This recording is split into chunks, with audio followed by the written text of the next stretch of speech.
But that same year, some of those scruffy pop punks would help define the 60s spirit of rebellion and change radio forever. A London businessman, Ronan O'Reilly, exploited a loophole in the law to create his own commercial radio station, with one minor drawback. It couldn't be on dry land. Here's the latest number for the Kings, a dedicated follower of fashion. They seek him here. Right, let's try that again, shall we? They seek him out. Well, it really is.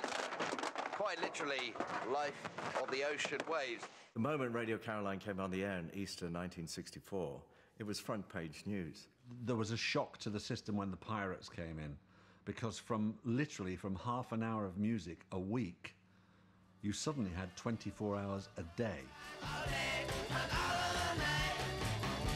All day and all of the night. The pirates may have been playing records 24 hours a day, but they weren't paying any royalties to record companies. And broadcasting on illegal frequencies, albeit offshore, was an audacious, direct challenge to authority. The government was absolutely outraged, you know, and which I thought was fantastic. That was great. They're playing records that musicians have recorded and giving them no money for it. They're endangering the ship-to-shore radio, and there's a real risk that distress at sea might not be reported because of the inadequate handling of equipment. Tony Benn had this maniacal ambition to put the pirates off the air. There was these wide-eyed footage of Tony Benn saying, we've got to get rid of these pirates. To my way of thinking, although they call it pirate radio, I question whether or not it was. We were on the way to Holland. In fact, we never reached Holland, and we just stopped off on the way and played records for a fortnight. That's the way I looked at it. And we broadcast under the Panamanian flag. I haven't done anything illegal in this country at all, because I hadn't been in this country. I was in Panama.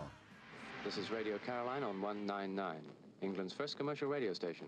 My name's Simon D, with you for the next 2 hours. Radio Caroline and the other ships that followed proved to be a training ground for a new breed of maverick DJs. Baby, do you understand me now? Tony Blackburn, Dave Lee Travis, Simon D, Tony Prince, Emperor Roscoe, Ed Stewart, Kenny Everett, John Peel, and Johnny Walker all honed their craft on the pirate ships. We talked too much, you know, we were not sophisticated, but we were playing pop music, and it didn't matter what else we did, as long as we did that, we were the heroes.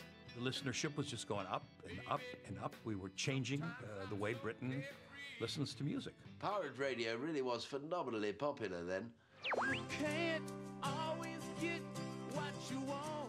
But despite the growing demand, the pirates' days were numbered.